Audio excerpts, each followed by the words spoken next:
From a social sciences perspective, from a medical devices perspective, from a physicist's perspective, people have a common shared understanding and approach to taking innovation forward. So there is that sense of not being alone in this. Well, the best thing tonight is that we are organising this event. So this is our third innovation forum that we've held this year. The first was in Southampton, second in Bournemouth, the third in Portsmouth tonight. And I think it's a great opportunity to really showcase innovations which can have a transformative effect on health and life sciences in the UK.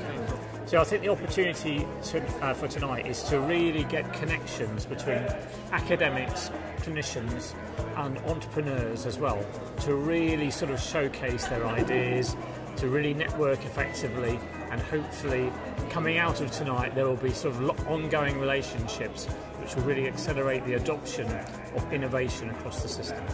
We're using VR to help patients in their rehabilitation. For example, using VR for amputees to manage phantom limb pain, or using treadmills in VR for stroke rehabilitation. If you like, taking the idea and trying to turn it into something that works. And I've put up here what we first had to do. It was develop the business. And this goes back to the market research slide. I can have the best idea in the entire world, but if I'm the only person that's ever going to pay for that brilliant, wacky idea, what's the point in it? Oh, we brought in Wessex, but they've helped us address things like the NHS. How would clinicians use it? Who would buy it?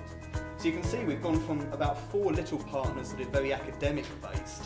We're starting now to add in people to find us money, the Oxford Innovation Network. So a recent study by KPMG showed that trusts that take part in commercial research, every patient that is recruited brings £6,500 of revenue into that trust and potentially makes £5,500 worth of drug savings per patient.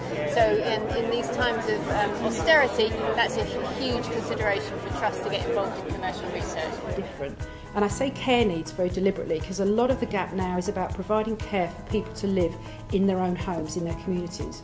But the way the NHS is currently constructed is around big hospitals, big interventions, and in fact, as the general public, often our expectation is that we'll go into the hospital and we'll get whatever we need when we need it because we want to be happy and healthy, and that's the right place to do that, isn't it? The STP would suggest that's fundamentally wrong, and we need to transform our services to provide early intervention, care that puts us in control. I think it's really important that people like me who work in the public sector in the NHS work with partners in industry. It's a really challenging environment in healthcare at the moment, and I think we need to learn lessons from other people and to work with people who can innovate and help us to create a strong and sustainable future. For academics, they bring in a huge wealth of knowledge and skills that can address some critical problems. But at the end of the day, these problems have to make an impact in the real world, and that's where bringing industry in is really important. Likewise, in the health service, there's lots of industry partners that have great ideas, but they sometimes struggle to bring them quickly into the market, and the NHS is a huge market, and we need to tap some of that potential to really make a difference to the biggest problems we're facing. Because realistically, if the NHS is going to be a fertile ground for innovative care delivery, we have to make sure that us people working in the NHS are prepared to change.